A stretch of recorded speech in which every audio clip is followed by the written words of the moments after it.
Good afternoon to you all. First of all, I would like to thank the college, everyone in the college, for giving me this opportunity to be associated with this college, not just for this lecture, but for the entire work that is going on here in terms of the redevelopment. What I will do today is I'll like to structure it into three components. One is where I'll talk about the topic that I've chosen. Second is I'll just give a brief outline of the landscape activity that is happening here. All of you are stakeholders, and I think that is important that you, this is probably my first opportunity to meet with some of you as stakeholders to present what we are looking at. That will be just a brief discussion. I'm not showing any drawings or slides. And the third will be hopefully a little bit of interaction where I hope to get a little bit of inputs from your end as to where this whole thing should go. Not that everything may be incorporated, but at least it will give some guidelines where we can sort of step up. Okay, so first, part of my talk is already done. Thankfully, the two speakers before me in the morning session have covered a lot of it. What I will talk about is how important it is to evolve art as part of landscape. Okay. When you generally think of landscapes, it's not always landscape architecture that comes into mind. It's more the paintings. This genre of painting has been popular in Asia since ancient times. But in Europe, these paintings were considered with very little value till it became fashionable in the Dutch Baroque period. And then, of course, it got exported to various countries. So the world's most renowned landscape painters include the Flemish masters, Master Jacob van Ruysdael, John Constable from England, the American Thomas Cole, Dutchman Vincent van Gogh and Monet, and Cézanne from France, among various others. But it was not just restricted to the paintings. Nature is also a recurring theme in other visual arts as well. And it has inspired everything from the gardens of Versailles in France, done by André Lenotre, to sculptures like the Pain del Viento by Edward Chillida in Spain, in San Sebastian. So let's quickly scrutinize the concept of space as an object of art. You know, earlier speakers were talking about how various expressions can be formed. So art is a phenomenon that had existed in every era in human history. And the evolution of humanity has changed lifestyles, perspectives on life, art forms, and the artistic approaches. And in every period and in every society, art has emerged in different appearances. But the everyday art includes fruits at a roadside vendor heaped in a neat, systematic stack in pleasant red and yellow patterns, or pipes in the second diagram heaped to make a composition of voids. All that is art. Your morning sunrise, it is an art. Kites in the sky, another art form. School children going to school in bright woolen clothes across the road, that can be an art form. But today the emotional and intellectual influences on art has become very prominent. As Aristotle wrote, that art completes what nature cannot. So the concept of art has been described in a wide variety of ways and has been discussed in a wide variety of forums. Parallel to that view is the idea that art is about the competition with nature. Predominated several forms of art throughout the ages. And since the 18th century, nature has been considered as an ideal model for art, and art has been regarded as a reflection of nature.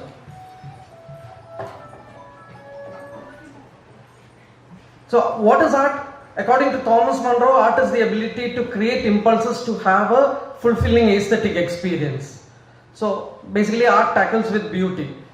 But beauty is quite relative, and that is something that we have to accept. What we feel is something that is consistent and integral is aesthetically beautiful, even if it is ugly or painful or disgusting. So art is explained in different ways based on the objective and subjective approaches. So in the objective approach, art is created with social influences, while in the subjective approach, it is created with pure individualism. Now, what is public art? We saw some of the earlier works by K. S. Radhakrishnan sir, where the art was displayed in public spaces as opposed to some artwork that were displayed in galleries and museums. So public art basically occupies a very unique position within the art world. In comparison, I mean, he mentioned that, that whole effect of where he sells to certain corporates and then makes money to do public art. So that is what is happening. In comparison with big name gallery shows, the importance of public art is rarely appreciated. And that's exactly what is the situation with landscape architecture also. But there's a lot to applaud when it comes to public art. One is it's absolutely free, no tickets. In fact, I was slightly pained to understand that sir's work in the ground here is being charged, entry is being charged. It should actually be free. People don't have to dress up. You just go enjoy the time there. You can view it alone or in groups. It's open to everyone. That's what public art should be. The best of design in architecture, city planning or landscape have always been works of art. Yes, one of the great architects has mentioned that form follows function, but the form has to be aesthetically present as well. And traditionally, there has been a strong relationship between art, landscape and architecture.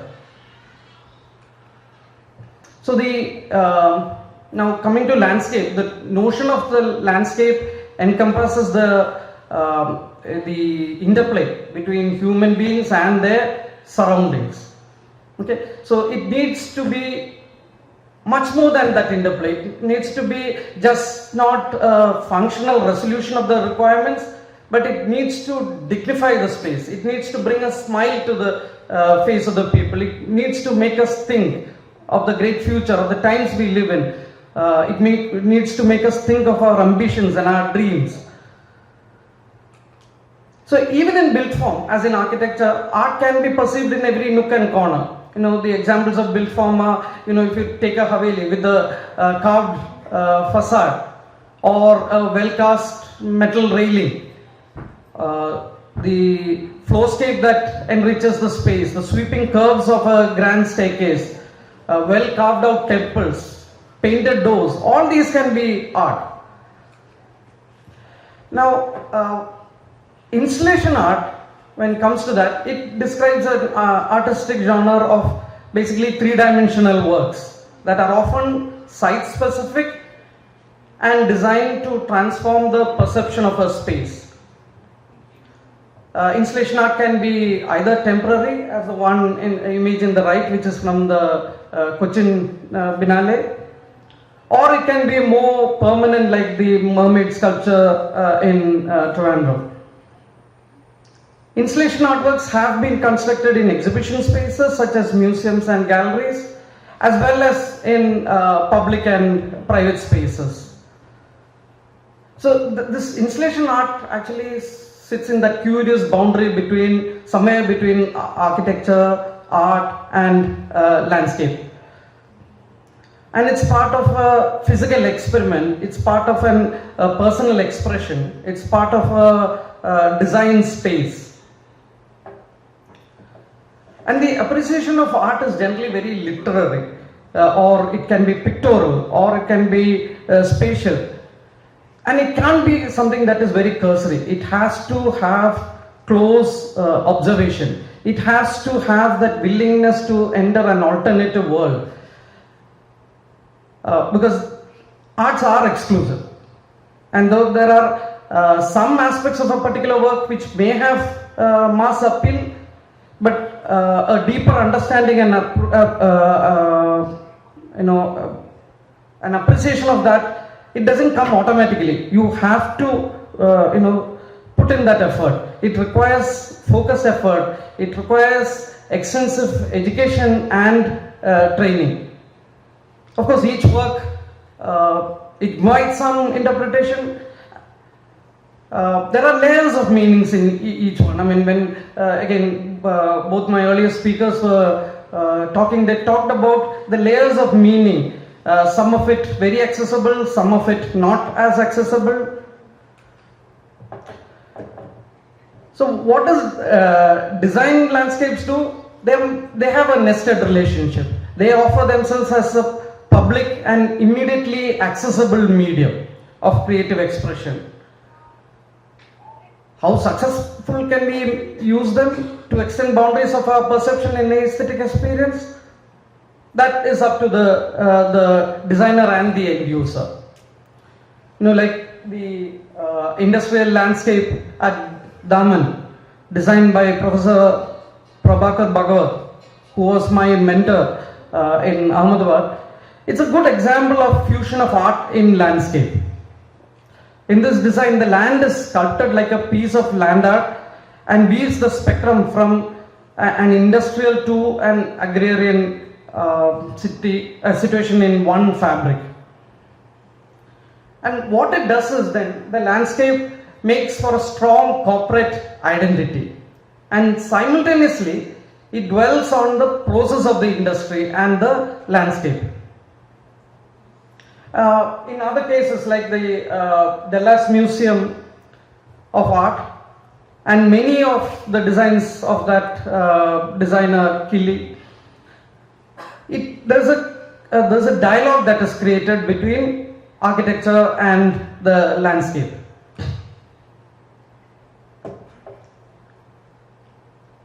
What happens when we mix art and the environment? Then it starts to appeal to reason, it starts to appeal to the feelings. People start getting inspired by nature, start using it as a raw material, they start transmitting its beauty, and in a way encourages people to take care of nature itself. The natural wonders of the planet have inspired us to express ourselves in more than words for thousands of years, from the Paleolithic cave paintings to the high impact digital photographs of the animal kingdom. And they have always been inspirations taken from nature. However, the environmental crisis that we now experience has driven a whole new artistic movement that goes just way beyond just capturing and depicting nature as in the past. What is now being done is nature is being transformed into the work itself. So that takes me to this whole essence of land art, or in other words, art in landscape. It's a movement that started actually way back in the 1960s and early 70s in the United States. The landscape itself and the work of art are completely indistinguishable. They're linked together. The materials used are natural materials like the bedrock itself, the boulders, the stones, the logs, the branches, the leaves, and water. So it's not, I don't know, Radhakrishnan sir may not feel very happy about it, but in this case, it's not that the sculptures are placed in the landscape. Rather, the landscape is the means of their creation. So the works of art frequently in this case exist in the open, located usually well away from civilization, left to change and erode under natural conditions. And usually the art is site-specific sculpture designed for a particular outdoor location. Like this, for example, is a sand art in Odisha. So let us imagine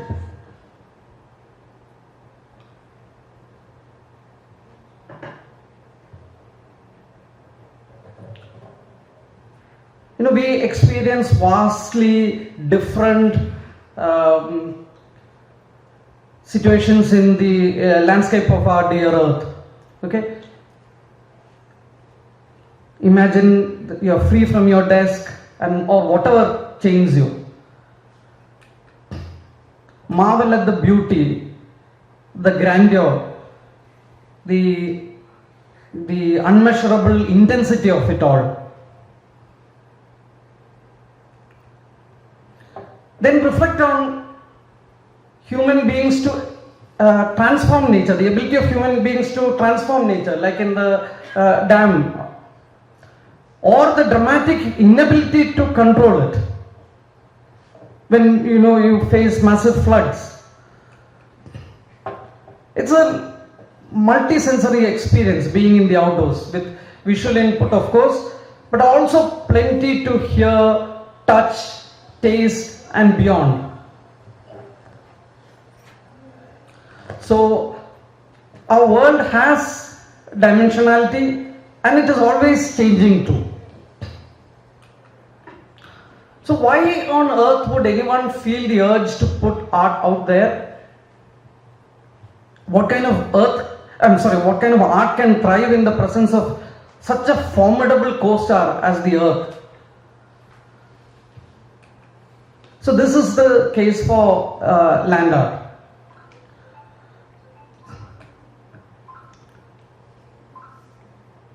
So here we are moving away, primarily we think of, like I mentioned earlier, we primarily think of art as belonging to an indoor realm, to museums and galleries, or the private domain, as was earlier mentioned. But in land art, we are moving away from our homes and the places we congregate. No doubt there are murals and sculptures here and there. But even when the art is outside, what happens is it's still framed. It's still bolted to a pedestal on a concrete slab, or perched near a fancy building, or nestled within a manicured sculpture park. It usually rides on the reputation of the institutional building. So this framing is what helps it divide from the other lesser objects that surround you in everyday living. Right?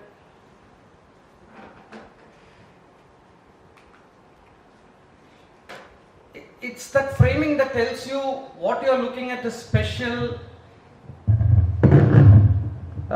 it is authentic, rare, and valuable.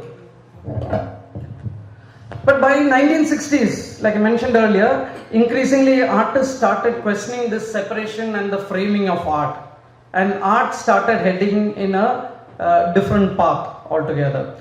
Sometimes leaving the city and just heading out into the world. Sometimes it involved placing new materials into the world, like Robert Smithson's temporary mirror displacements. Sometimes it involved taking material away instead of adding it, like Michael Heiser's double negative in Overton, Nevada. Sometimes it was monumental and long-lasting, like the Rodin crater by James Turrell in Arizona. And other times it was light and ephemeral, just like the mark left by flattened grass by walking back and forth in the meadow. Richard Long's called it the lines made by walking. It's as simple as that.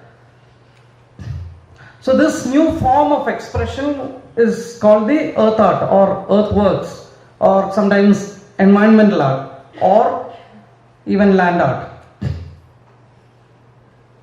It's still not a organized movement.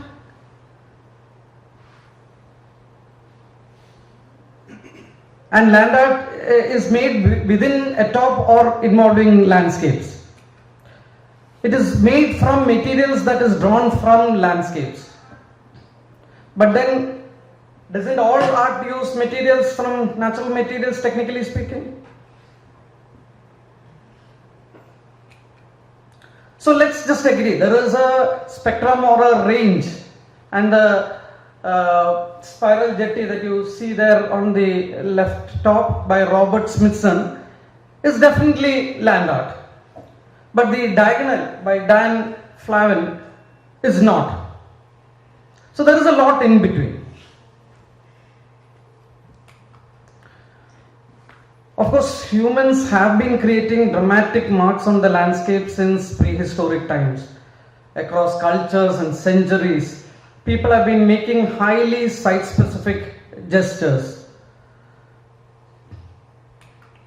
They have drawn lines in the landscape, built mounds, erected massive geometric earthworks.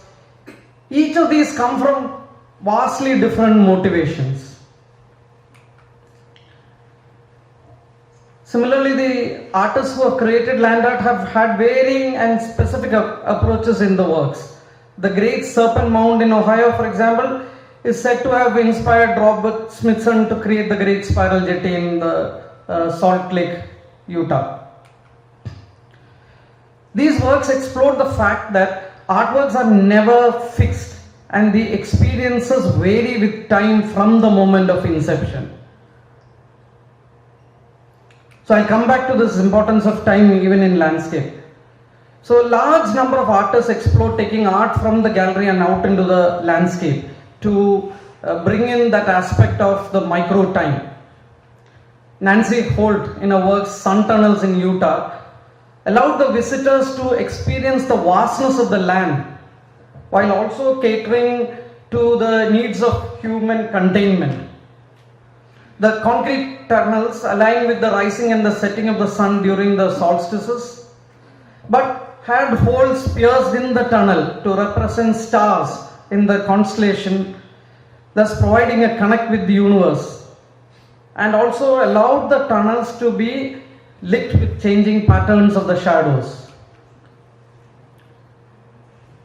Here, artist Anna Mendieta, in a series of works called the Silhouette series, she explored the female form and its expressions in landscape through a series of photographic and film documentations of her installations.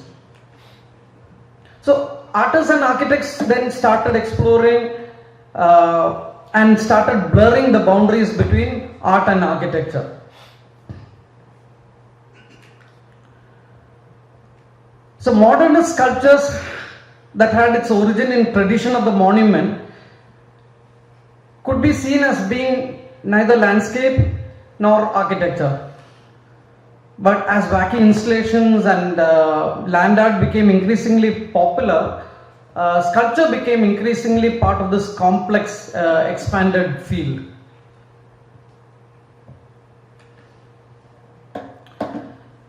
Now, when it comes to landscape design, Sir Geoffrey Jellicoe, one of the most eminent and greatest landscape architects of our century, claimed that landscape and garden design was the greatest of all art form.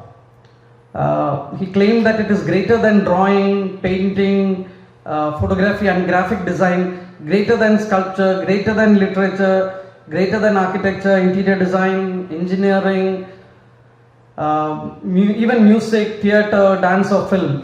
I mean, although I am a landscape architect, I do not completely agree with the supreme greatness of my field, but I definitely respect a pertinent point that Sir Jellicoe raises, which is the aspect of time. A landscape can only be appreciated when it is designed to take care of time.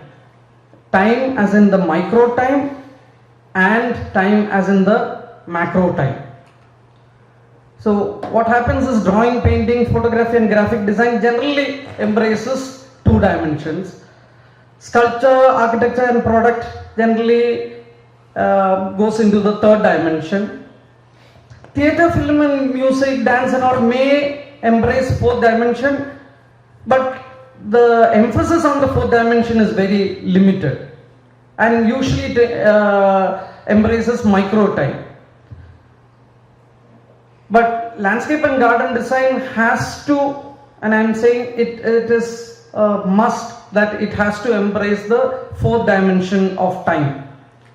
Why? There are two aspects. Micro time, weather changes minute by minute.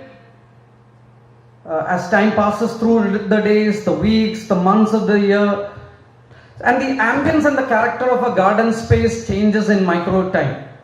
Sir had mentioned earlier about the 4 seasons. So that we may not have it as evident as in the temperate climate, but even our gardens do react to time. I mean, yes, we have a completely green campus, but the flowers bloom at different times, and therefore the insects that come, the birds that come, all vary with time, and therefore it gives rise to different emotional responses and different intimacies in the garden at different times. Depending on the angle of the sun's rays, the foliage canopy above, and the sea breeze versus land breeze, the character of the space can change from being very overly warm to becoming a welcome shade. This makes the seating space probably more comfortable by the cooling effect and more intimate because of the shade. At night time again, the whole character changes because of the lighting, and then that can be made more dynamic using dimmer control and color variations. And then as the weather changes minute by minute, there are various hues that come into play.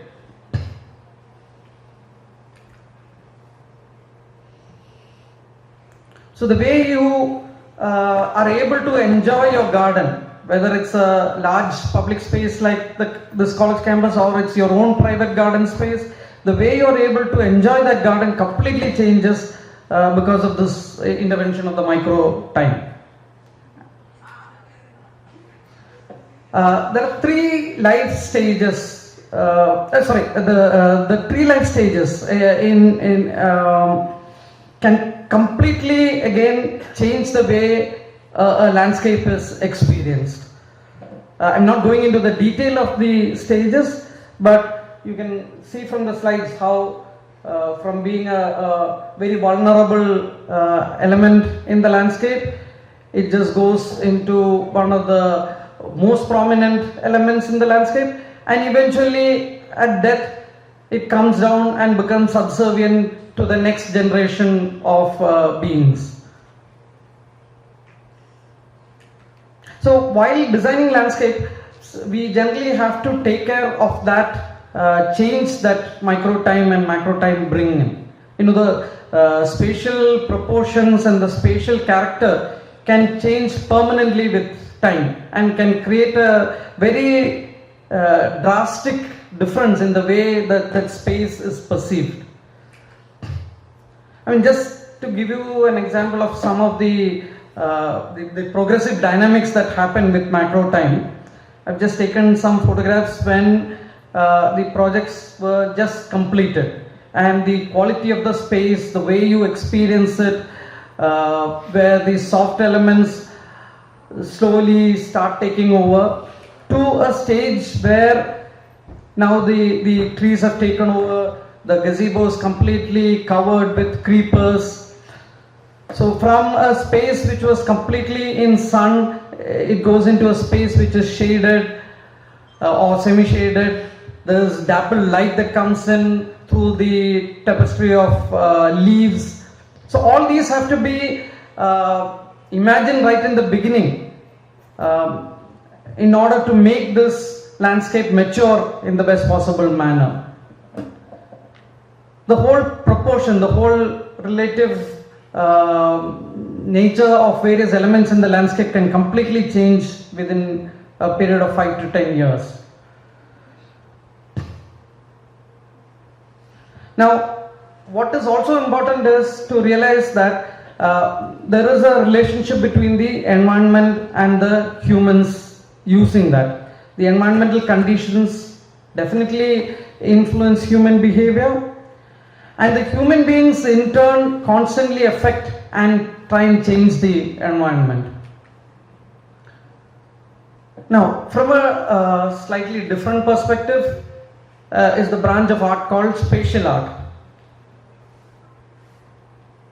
It's more of perceptual art. It is designed and constructed in urban public spaces, and the whole public space itself could be an artistic product. So architects and landscape architects who aim to create spaces that fulfill individuals' needs are therefore called spatial artists. They aim to create a different, creative, functional and artistic space at the same time. The development of artistic activities in public space demonstrate that public space and the artistic space creations in the space are conducted with very similar design approaches.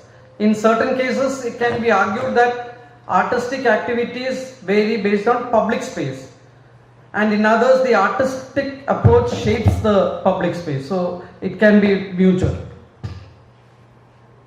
So some examples where the urban public space itself becomes the artistic product.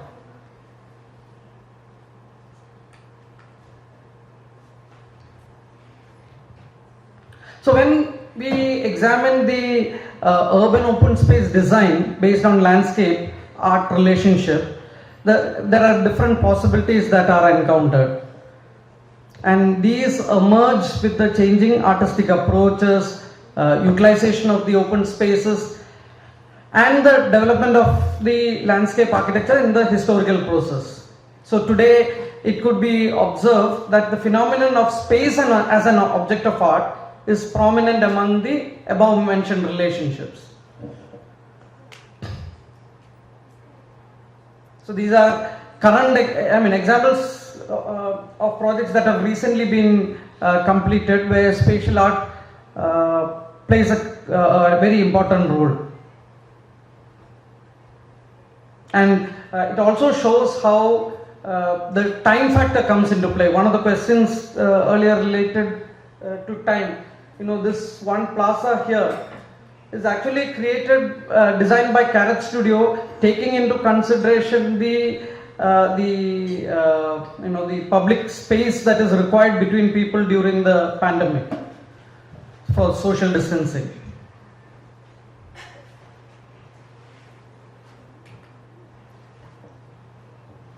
So public open spaces are common areas that are open to all members of the society, and what is important is that is where then individuals start communicating, observing each other, utilizing the common environment, and that shapes the urban organization with spatial arrangements.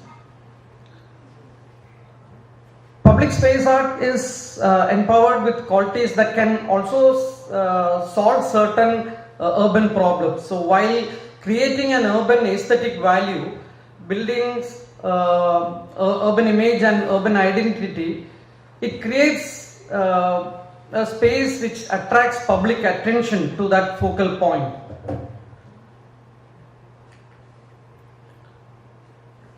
So while these places create common platform for discussion and understanding of issues that are of interest to the society, they also provide for social contact between the individuals. They provide for an understanding of the psychological interest in the environment, the formation of a balance between the private and public and urban awareness. It creates a cultural identity and social values.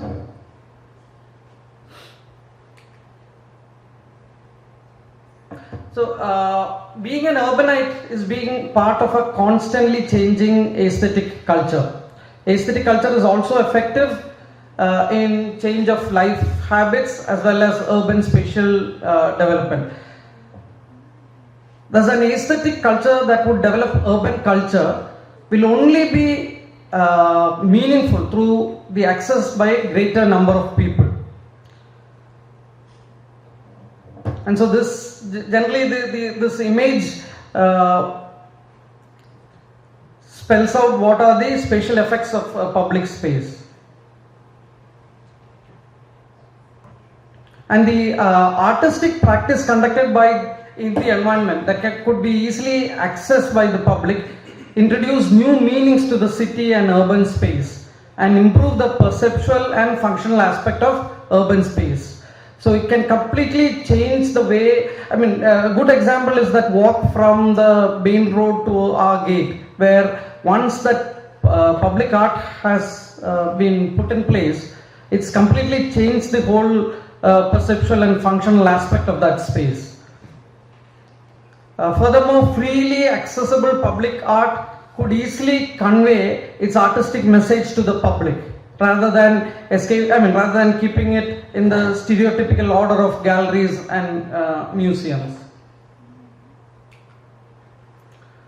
So public art should be a tool used for preservation and developing of the artistic and urban values. At the same time, public art is a tool communication between individuals in the urban space and the positive interaction between humans and the environment. Public art is the expansion of public dialogue, awareness and value assigned to the art performed in a public arena.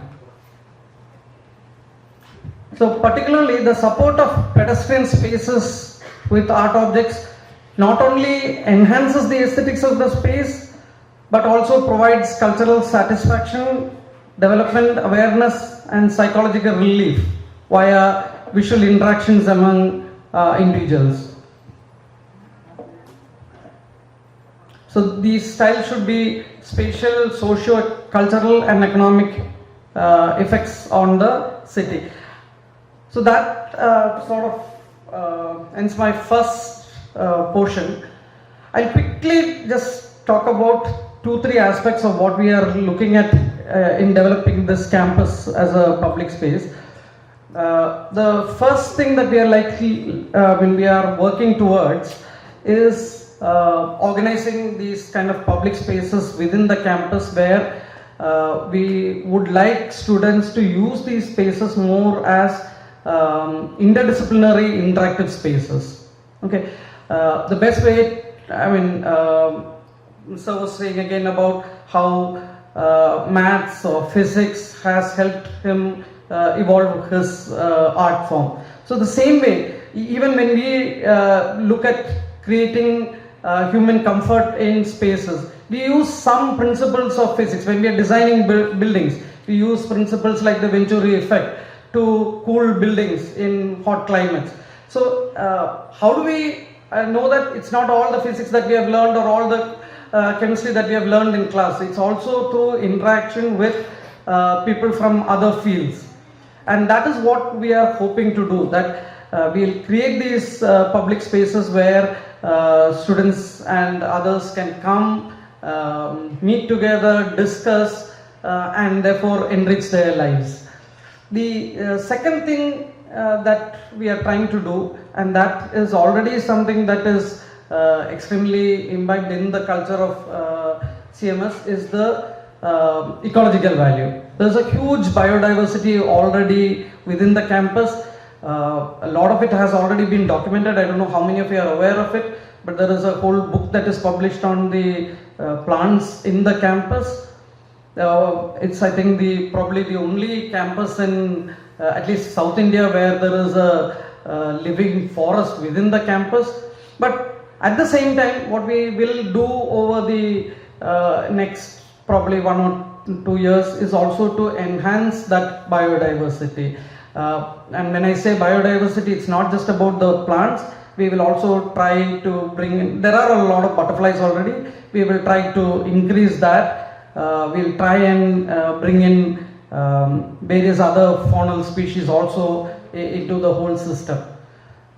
Making sure that your health and well-being as well as the health and well-being of the faunal species are also kept in mind. So not to worry about that.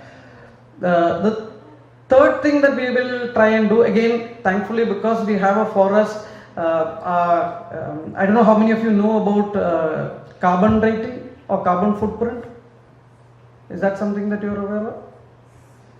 Okay, generally what we now do is measure our lifestyle in terms of carbon footprint. It basically translates to the amount of energy that we use for our day-to-day living. And the attempt should be to be carbon neutral, if not carbon negative.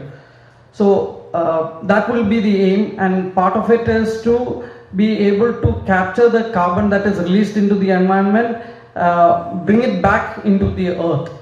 Okay, so that process is called carbon sequestration, and that is something that by choosing the right kind of plant species or the floral species, we'll be trying to enhance the carbon sequestration in the campus and try to make it carbon neutral. Okay, we are already also with a team of irrigation consultants, we are also trying to optimize the water use in the campus. Okay, there is already a good rainwater harvesting pond available in the campus.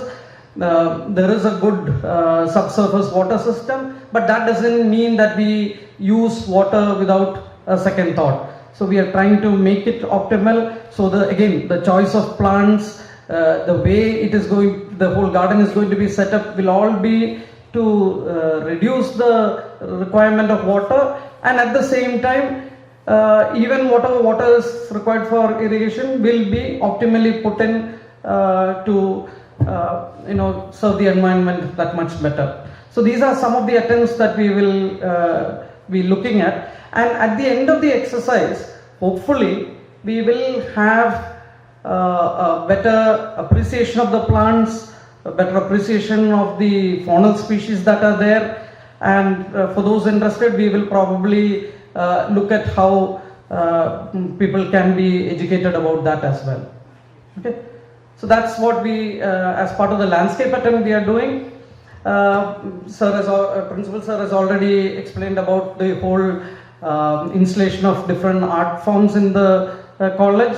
So that is also working parallelly. So these are all activities towards what he rightly said, the Sarvakalashala concept that is being developed at the campus.